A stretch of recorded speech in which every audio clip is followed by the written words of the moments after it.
Hani oğlum? Kaç oğlum, kaç. Kaç.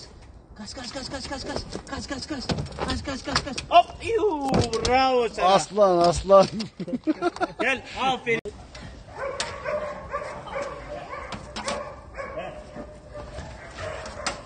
Gel buraya gel.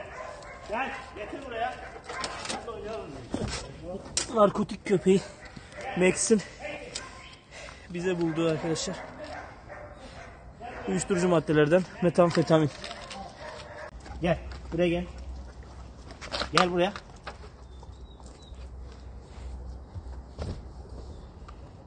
Buraya bak. Buraya bak. Max'in. Buraya bak oğlum.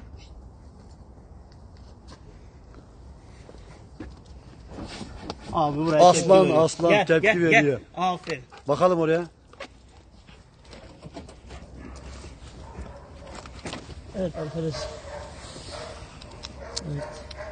Alüminyum folyo içerisinde renk görünüm itibariyle uyuşturucu maddelerden metamfetamin.